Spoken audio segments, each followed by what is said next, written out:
From the station working for you, this is WRTV News at 6, streaming now.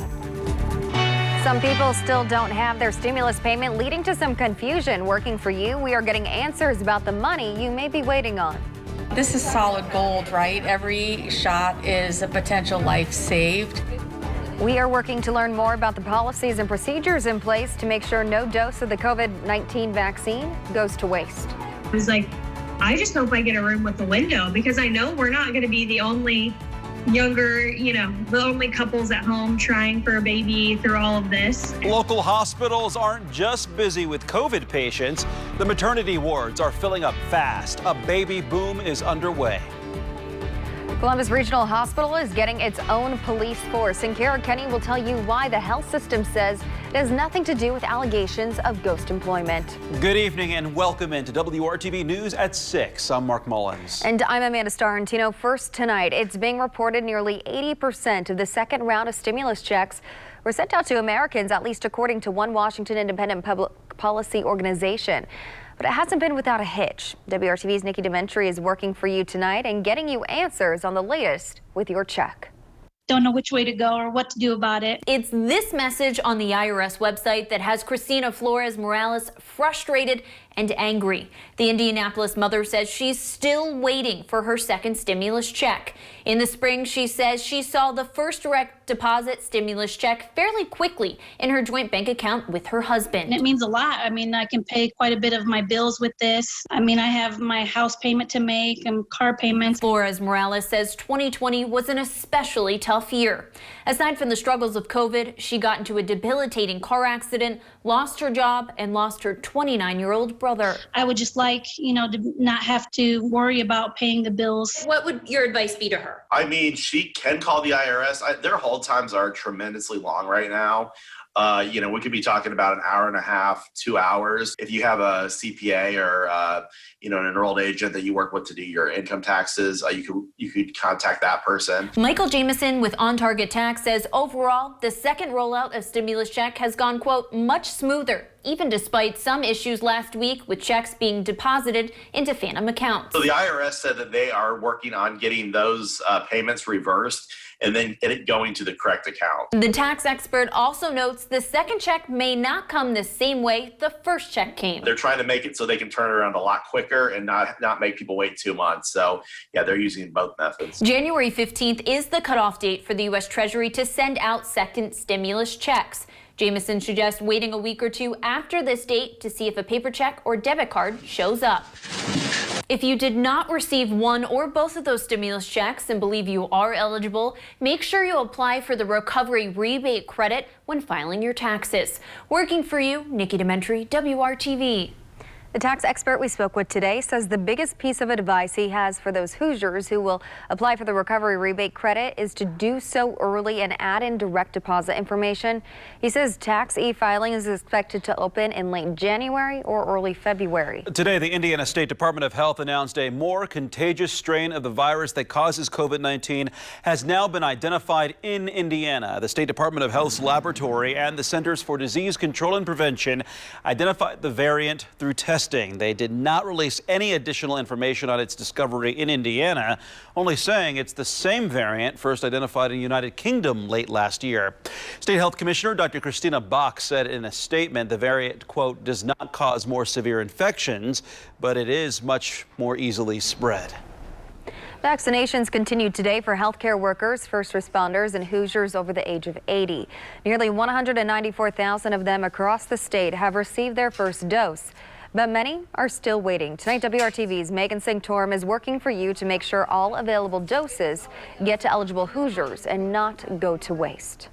Many Hoosiers all across our area are anxiously waiting for their turn to get the COVID-19 vaccine. It's a day Lorraine Haas has been looking forward to for a while. It came on so quick. I didn't realize we were going to get it so quick. She had an appointment at IU Health today, where nurses are working hard to make sure each and every dose gets put to use. This is solid gold, right? Every shot is a potential life saved. That's how we treat it. And so we want to make sure we get shots in arms, that we are doing our part to have zero waste. We know vials of both Moderna and Pfizer must be used within 6 hours of being punctured. Each vial has enough to vaccinate around 6 people. So what happens at the end of the day if not all doses are used? We happen to have an extra dose. We will take it over to a healthcare worker in the building and see if we can find anyone eligible that's ready to get vaccinated. And other hospitals in the area have similar procedures in place. It's something local health departments are working on as well. That's the ultimate challenge here, is to make sure that we're maximizing every dose that we have and ensuring we're getting to the right people at the right time. The Hamilton County Health Department says they have a standby list of eligible residents they can call if there are extra doses at the end of the day. We have lists of folks from other agencies and healthcare providers that are willing to wait to get the vaccine until they're available, or are on the backside of those lists, so that we're not wasting vaccine. And making sure all those doses are used make Hoosiers like Haas excited. I feel like I don't want to be so apprehensive, if just to go to the grocery or just to do anything out, you know. Didn't do any Christmas thing with my family or anything. And I just hope that these inoculations will just free us up a little bit so we can, you know, have some get together. Working for you, Megan Sanctorum, WRTV. I think by May and June, we're like, okay, we're starting to see more early pregnancies. We're going to have a baby boom next year.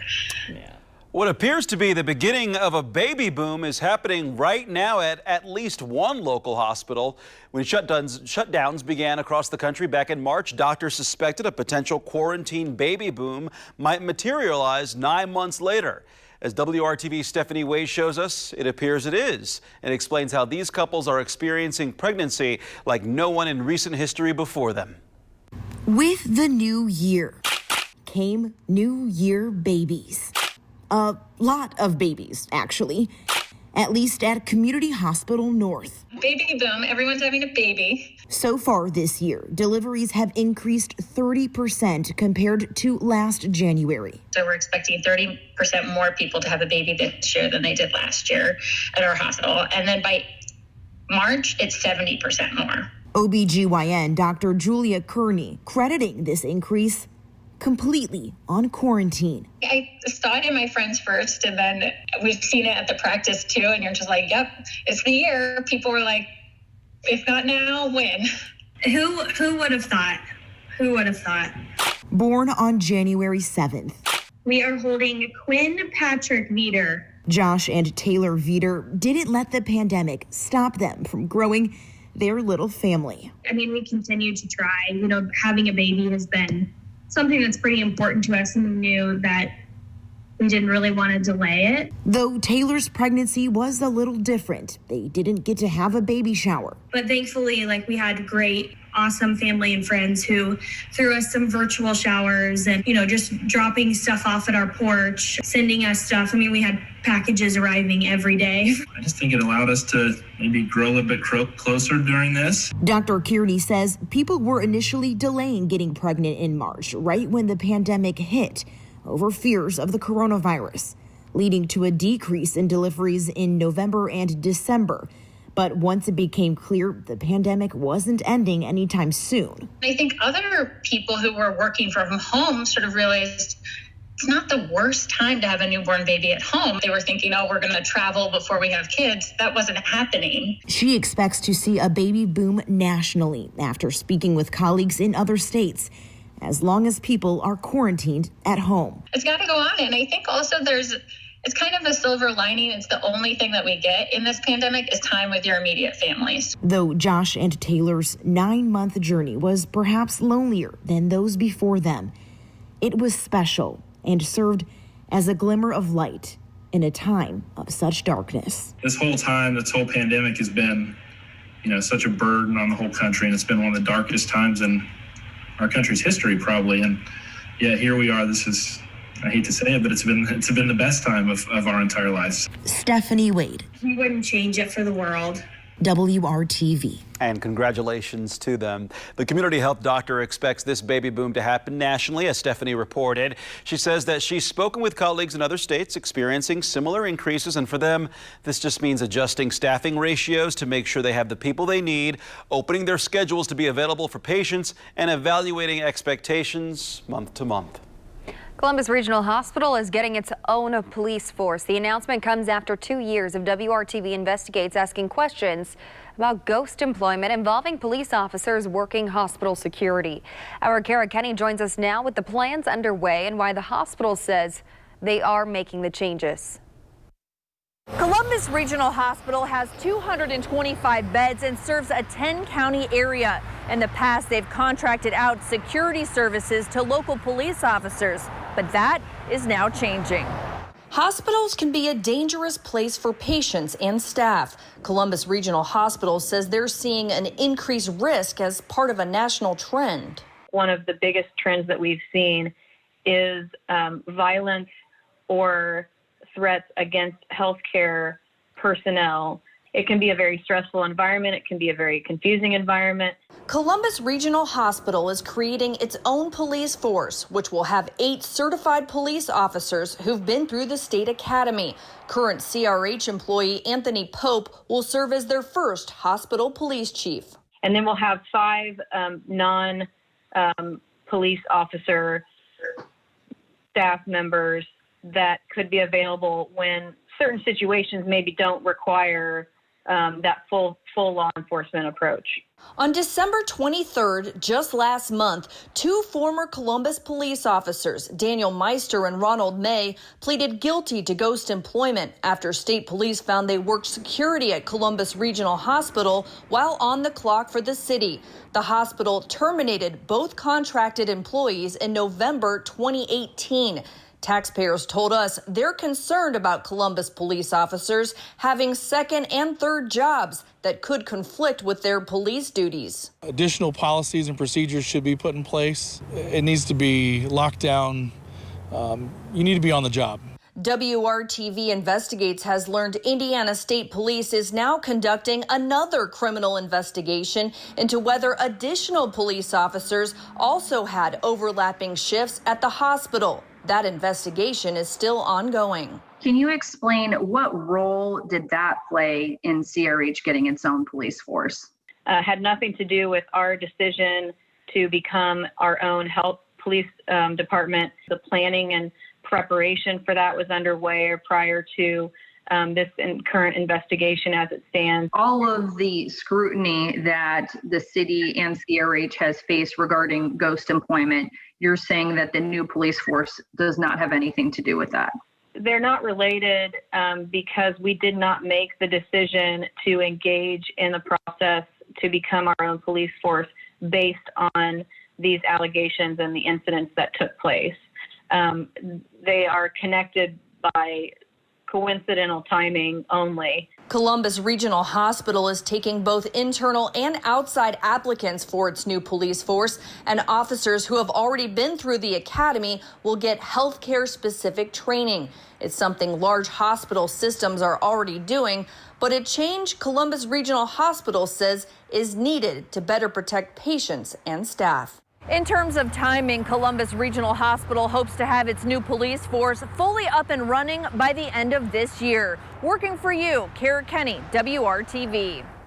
WRTV Investigates has requested numbers on how much this change will impact taxpayers. We are still waiting on those figures. We also reached out to Columbus Police and the Bartholomew County Sheriff's Office for their thoughts on the new hospital police force, and we are still waiting on statements. And tonight we're getting a clearer timeline on when the House could consider impeaching President Trump.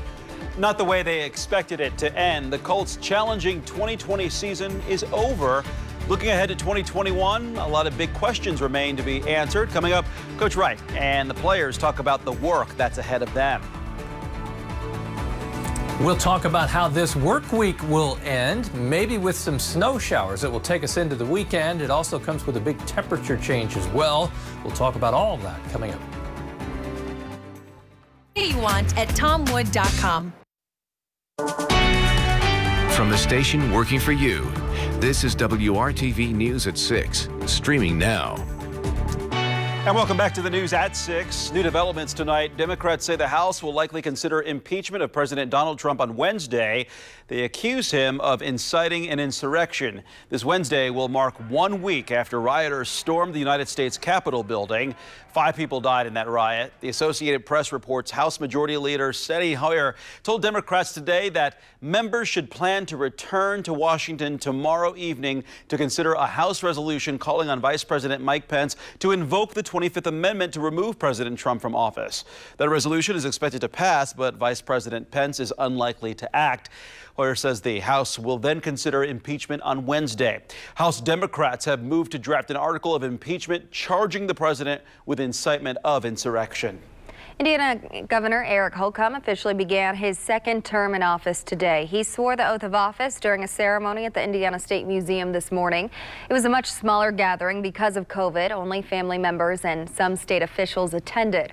Holcomb said he would remain laser focused on managing the state's recovery from the pandemic and distributing the coronavirus vaccines.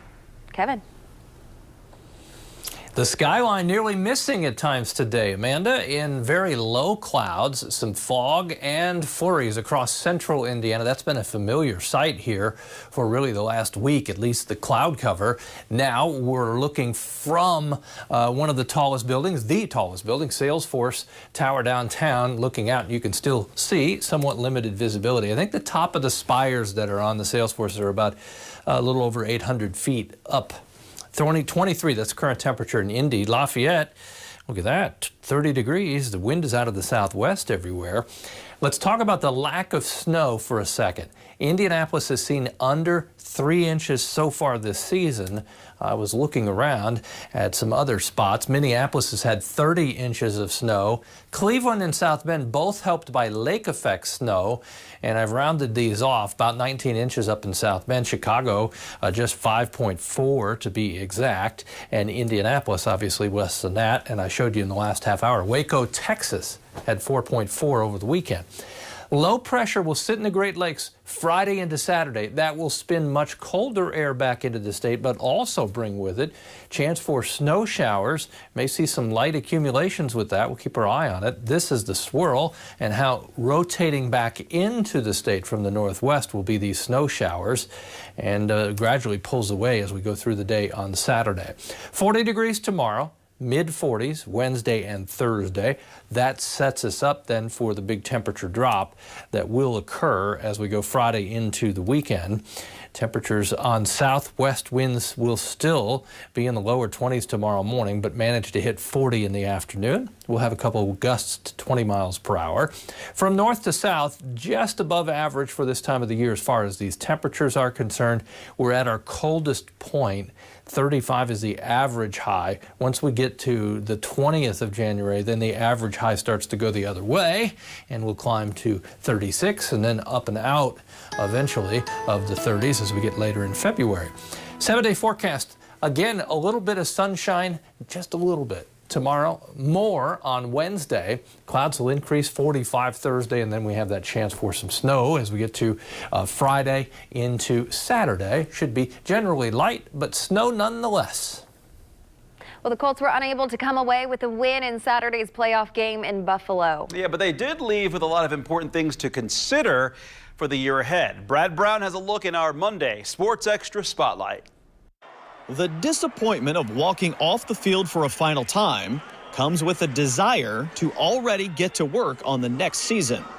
And they always, especially because there's no next week, so there's not like you can have some new film, some fresh film to kind of replace the previous week. So this is definitely going to be one that's going to kind of linger for a little bit, and it's got to just propel you into the offseason.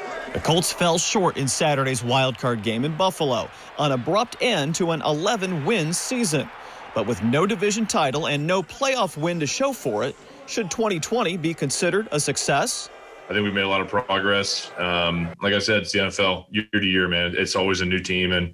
But I think that, they've done a great job of getting the guys in here who are going to be here, the staples of the team, and, hopefully build a new team around it. Obviously, there's going to be new pieces next year, but I really think that we're heading in the right direction. The Colts have a dozen players with significant reps whose contracts have expired. That includes 7 who started most of the games this past season. Chief among them, quarterback Phillip Rivers. Head coach Frank Reich says he would like to have Rivers back again. As I sit here today, I want everybody back. And I think Phillip still has a lot of good football. I think Jacoby's a great player. And we could go on and on. T.Y., we can keep going down the list. I can't go there right now because it's just too fresh, too emotional with these guys. We know the realities of this league is there's change. Rivers was emotional after Saturday's loss. I've never not believed it was the year, but it was a special team to be a part of. But he said he'd be fine either way, playing an 18th NFL season while turning age 40 or not. I'll be on a sideline somewhere. I know where. I'll be on the sideline with the Ballcat, coaching the heck out of a high school football team down in South Alabama. Either way, the message is clear. This team could have the pieces in place to make a big run in 2021. But it will all have to start long before Week 1 gets here. This is the last time we'll have the 2020 Colts. You know, this team, when it won't be here next year. You know, we'll have some moving parts. Yeah, we'll have guys back, but, there'll be, some guys that'll move on and go to other teams. And, we will never get this opportunity with this team ever again. Brad Brown, WRTV Sports. Rivers.com. Temperature forecast looks like downhill skiing. As you can see, the slope really changes. After Thursday, we fall off quickly back into the 20s. Mark, you'd be our downhill skier if we had the WRTV Winter Olympics. Amanda does the skating. I'd captain our bobsled team. I think I could do a little skiing. Yeah, I've done that. I can see that. Yeah. I can see that. Hey, as always, thanks for joining us for WRTV News at 6.